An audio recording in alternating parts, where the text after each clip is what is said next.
Aloha and welcome to the show today. My name is Tim Small. Thanks for joining me. My guest today on the show is Katie Lyon. She's a singer-songwriter from Southwest Florida. Katie's influenced by the sounds of Brandi Carlile, Miranda Lambert, Casey Musgraves, as well as George Strait, Chris Stapleton, and Jason Isbell. Katie's music resembles the easy listening side of country where you can kick back with a drink on your back porch and let your mind drift into a song. Katie, welcome to the show. Thanks so much for having me, Tim. So, Katie, we actually met in Cape Town a few years ago. You were traveling with your family, and I happened to actually serve you guys on a wine farm while I was working there, and that's how I met you. That was an awesome day. I drank a lot of wine. Thanks for that. You're welcome.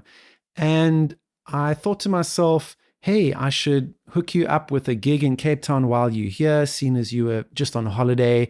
And I spoke to one of my friends at the bar in town called House of Machines. And Andy let you borrow his guitar and you got to play an open mic. Yes, that was an incredible night too. I mean, the whole day was amazing, but by that time, it was just, I wasn't even, I think I was flying out the next morning too. So it was like one of our last nights in Cape Town, and everyone was super nice.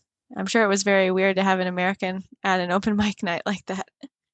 Well, I guess what happens a lot is that musicians come to South Africa on holiday for a couple of days and they don't really intend to play shows. So often they'll come and go. And then when you speak to them in the years ahead, they kind of say, oh yeah, I was in Cape Town and I was just hanging out, but I didn't play a show. So I always think it's super cool if the musician can just at least say that they played one show in Cape Town. So now you can tell all your friends that you've played a gig in South Africa. Yeah, honestly, when tell people that, they're like really amazed by it. So thank you for introducing me to your friend Andy, and everyone I met there that night was super nice and kind. So, kind of felt like home. Andy did say one really funny thing though, I think when I got on stage, because I think he was leading the open mic, and he goes, "Now this is Katie from America, and don't judge her for that," or something to that extent. I thought that was pretty funny. Yeah, Andy's a real character. He's put out a couple of records himself, and he's also certainly toured in the States, so he's got a lot of live experience. But Katie, you have a new record out. It's called Some Things Take Time.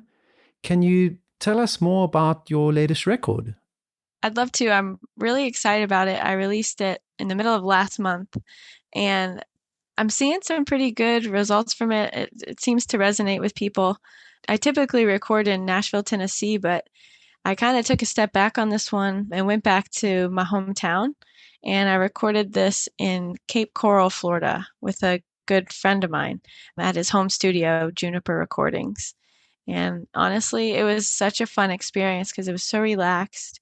We got to really like dive into each song in detail, and we had a lot more time, mainly because, I don't think he really billed me by the hour.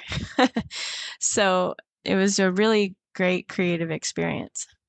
Yeah, I guess it makes a big difference if you feel that that pressure is off your shoulders when you're making a record. Of course, it's good to have deadlines and so forth, but if you feel like you have the creative space to just do the work that you need to do, it's certainly a really awesome environment to be in, right? Yes, I was so thankful for that. And honestly, I think we did 5 songs and we gave ourselves 3 days, which isn't a lot, but they were really long 3 days. But all the musicians were just on it. They were on their game, and we all got to collaborate a little bit. So the songs that I used to play out live by myself kind of started to turn into this collaborative thing with the other musicians in the room. Mainly like, we ended up coming up with some really cool guitar lines and bass lines and things like that. And really, it was them, not me. I was just like, yeah, that sounds great. Keep going. Yeah, it's always great to work with other musicians in the studio and to experience the songs coming together and taking shape in the studio environment. But in terms of how you actually wrote the songs, did you compose them all yourself or did you collaborate with other songwriters?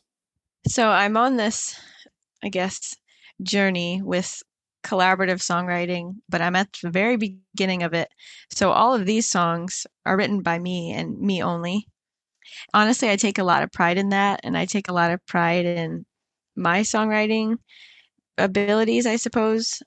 But I'm working on trying to get better at co-writing because, to be honest with you, I'm not very good at it.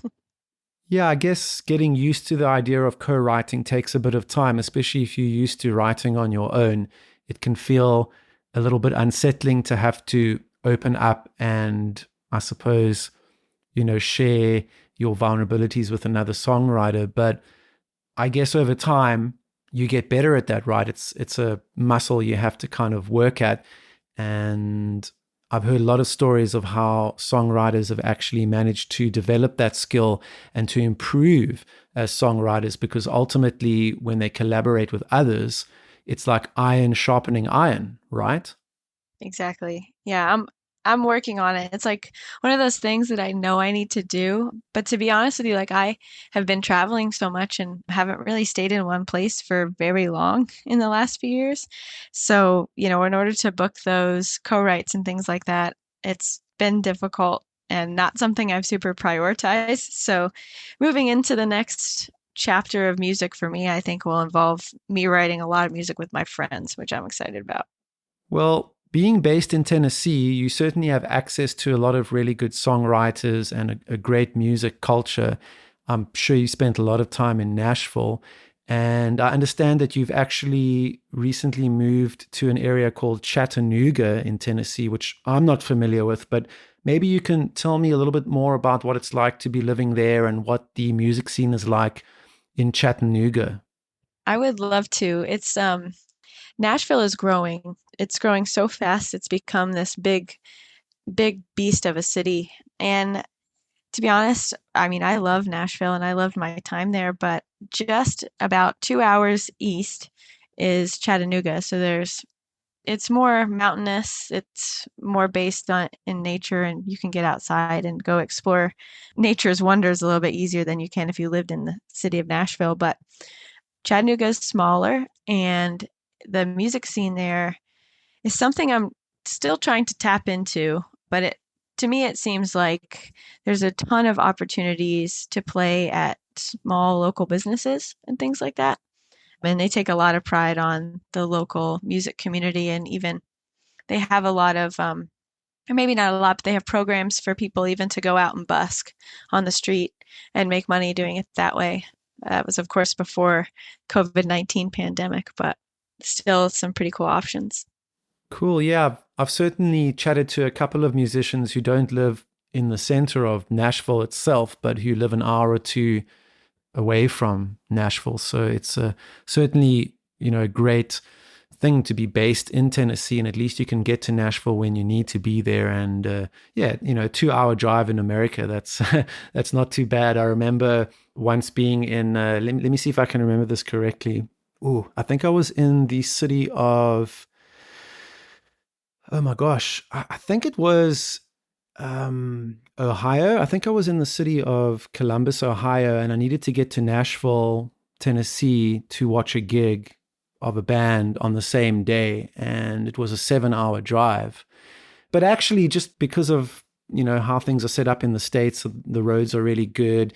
The 7 hour drive didn't feel like a 7 hour drive. We left Columbus and we got to Nashville and I was like, hey, I'm ready to roll. It doesn't feel like I've even been on the road. So I guess it's something you get used to, right? Being in America, just kind of being on the road and traveling. And even 7 hours is not as bad as, say, 14 hours, right? Oh, I love a good road trip. Actually, just recently I drove from Nashville, Tennessee up to Burlington, Vermont, where I am right now. I'm just up here temporarily and I'm going back to Tennessee in a couple weeks, but I think it's a 20-hour trip, and we just drove it straight through. And, I guess it isn't bad. It's so nice to see the country and see all sorts of different cities that you go through. I had a really good time, and I do a lot of driving actually. So Yeah. And of course, the longer you drive in the States, the more plush dolls you collect from those crane machines at the trucker stops, right? Actually, it's so funny you mentioned that. Last night I was in the middle of nowhere in Vermont, like I don't think there was even any cell reception. And the car that I was driving started overheating, so I had to stop into a truck stop. And I was in there and I had to buy like coolant. And I put that in my vehicle, and then they had this like really goofy looking trucker hat. I was like, I need that. So I just bought it, brought it home as my souvenir. So maybe I'll start collecting those instead. Awesome. Well, you came out with your first major release in 2017 called No Matter Where You Roam. And then in 2020, you released Some Things Take Time, which we spoke a little bit about. But I believe there's actually quite a special message regarding this album or EP that you released, should I say. Would you like to tell us more about the special message behind this record? Yeah, 2020 has been pretty unique for all of us, I think. But for me specifically, I wasn't sure when I was going to release this album because I've been going through some, I should say quite a lot of personal turmoil. But my mom actually was diagnosed with breast cancer just about the time that I started to think about recording this album. And it was a pretty unfortunate situation where, it was really aggressive. So I didn't get a whole lot of time with her between diagnosis and unfortunately she passed away this March. But in the meantime, because I was in Florida and because that's where she lived, I was actually able to kind of include her in the process of recording these songs and get her perspective on what each recording day, whether this little note was bad or this little, groove, if she liked it or not. So a lot of times when I listen to this album back, it reminds me of those really precious moments of her being like, oh man, I love this part. So I'm always going to think really fondly of this EP. I'm very sorry to hear about the passing of your mom, but I guess at the same time, as you mentioned, it's a really special experience to have worked with your mom on this record, and it will always be very close to you in your discography moving forward. So I think it's also great that the listeners can, have more of an idea of what was going on at the time and some of the hidden meanings with regard to the album, because to be able to have your mom around and have her be a part of the I suppose the writing and the recording process, if you will. Yeah, it's just a really special moment in time that you've been able to capture. So I'm really glad to hear that. Do you think that moving forward from here, you're going to need some time just to sort of take a time out with that and the coronavirus complications and so forth in terms of what's happening in the world, or do you feel like you're actually ready to start writing or, do another album? Where are you at in terms of your career at this point in time? Oh, honestly, I've been writing more now than ever. When my mom passed away, it still is a really devastating, tough thing for me to be dealing with. But the only thing that keeps me going is the fact that I know she would want me to keep writing. And every day, I'll pick up my guitar and I'm like, man, sometimes I'm just not feeling it. But the next day, it'll just spark a song and I'll have it written in like 30 minutes.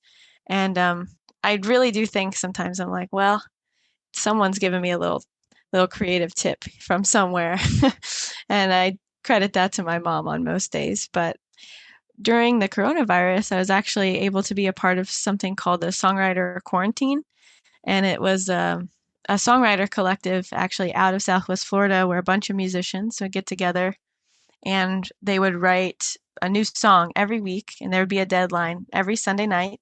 You'd have to have the song written and uploaded to YouTube by 9 p.m. And it was all based off a different prompt every week. And that really actually helped me get my creative juices flowing again when I was like, going through a lot of phases of depression and grief and anxiety. It really helped me get my basis and get back to stuff that I love to do. So I'm very thankful for that. Now, I've been listening to Some Things Take Time and I've really been enjoying it. So I just thought I would just choose one song that I really like, and perhaps you can tell me just a little bit more about that. So I'm going to choose suits you just right. That's the track I'm going to choose today that I really like. And I thought maybe you could just tell the listeners a little bit more about that song specifically. Oh man, I love that you picked that song. This is a special one because it's one of the first songs that I wrote truly about my own life. Normally, I just, write on other people's experiences because that tends to be the easier thing to do.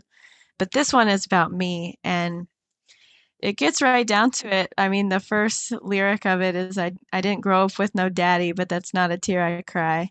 He rode out in the middle of the night. At least he let me say goodbye. And that really happened. But like to me, it's a way for me to turn what you would think might be a really terrible experience into something like, you know what, I'm good. I'm okay.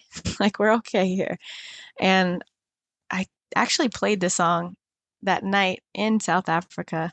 So it's been in the works for quite some time, and I just now put it out into the world, on a record. But it's definitely important to me. And I guess another very important lyric would be in the second verse. See, this song is all about, feeling comfortable with yourself and who you are and who the world basically perceives you to be. And the line in the second verse is, closets don't tell secrets, but I would if I were you. And it's basically saying, I'm a gay country singer. I'm married to a woman. And in that song, I'm just kind of owning that because I think it's important to be part of a conversation and for people to know exactly who I am. Great. Well, thanks for sharing. And I'm glad I chose a good song for you to talk about. I'm really interested just to ask you about the genre of country music. Of course, country music is really popular in the United States and it's growing in popularity around the world. But one of the aspects of country music is this idea that the songwriters have a great opportunity to tell stories. That's really an important fabric of country music. So I'm just really interested in terms of how you gravitated towards country music. Was it the stories that the songwriters were weaving that attracted you? Was it perhaps the sound of the genre itself or a combination of both? Can you tell me more just about your interest in country music and how you felt drawn to the genre? Yeah, so I started listening to country music, I mean, pretty much as soon as I could hear, because that's all my parents would play growing up. They didn't really know anything else. I mean, they grew up in the middle of Iowa, which is, like the Midwest to its core, but I've just always listened to country. I thought, wow, this must be the only genre out there until I, probably transitioned into my teens. And then I was like, wow, there's pop music, rock music, all this other stuff that I started learning about. And I do listen to all genres now, but I always come back to country because of the stories. I love, obviously, sound is important. You need to like the sound of a song, but I love getting lost in the story that someone's trying to tell me. And I did mention a couple of artists that you really like listening to, but if you had to tour with somebody or, write with somebody, do you have any artists that you can think of that are really inspiring you right now that you perhaps would like to go and watch or even work with or tour with one day? Oh man, it's actually the first one you had on your list, Brandy Carlisle. I actually didn't start listening to her music up until maybe like 3 or 4 years ago. But then I started just really, her music really resonates with me. I think she's from Washington, but also she does a lot of humanitarian work and uses her music for those purposes. So, I mean, I would just really love to follow in those footsteps. And honestly, I think our music is in the same like country, folk, maybe Americana-ish vein. Yeah, I'm personally not all that familiar with Brandy Carlisle's music, but I do know that she's very popular and that she's been on the music scene for quite some time. And so perhaps I should dig up some of her old records and just, do a deep dive into her discography. Oh man. Yeah, you will love it. Well, I think you'll love it. My favorite album of hers is probably one titled Bear Creek. It's really beautiful. So if you want to start somewhere, that's my suggestion. Great. Yeah, I love getting suggestions from musicians. So do you have any other, suggestions of artists that we can listen to, some records that you're spinning at the moment? Oh, what am I listening to at the moment? I'm kind of all over the place, but my recent obsession is the new Katie Pruitt album. She's very good. I'm not exactly sure what genre I would consider that, but it's definitely like in singer-songwriter genre, I think would apply. And let's see, who else am I listening to a lot lately? Oh, this is a great one. Larkin Poe. They're a rock band made up of two sisters. One rips on the guitar and the other rips on slide guitar. And it's like blues, country, folk, rock. They got it all going on. That album's called Self-Made Man. Yeah, so I actually do know Larkin Poe quite well. A couple of years ago, they had a series of EPs that they put out. I can't remember what the name of the EPs were, but yeah, I know Larkin Poe and I really enjoy their music, so I'll definitely check out that recommendation. The day before Jesse and I got married, there was like a concert right outside of our venue, and Larkin Poe actually played there in Chattanooga, Tennessee, and that's kind of how I started to listen to their music. And now it's a good memory. Awesome. Well, Katie, it's been super cool having you on the show today. I've really enjoyed speaking with you, and I know the listeners are going to enjoy listening to your latest release. Some things take time, which I'm sure they can find in a couple of different places. But would you like to just let the listeners know how they can get hold of you and where they can find you? Absolutely. I'm pretty much on all streaming platforms. Spotify is probably the most popular one for this record, as well as my website. I've linked out pretty much everything. But if you'd like to purchase a CD or t-shirt of sorts, I definitely have merch on my website too. So that's katielionmusic.com. And then the album is Some Things Take Time on Spotify. Awesome.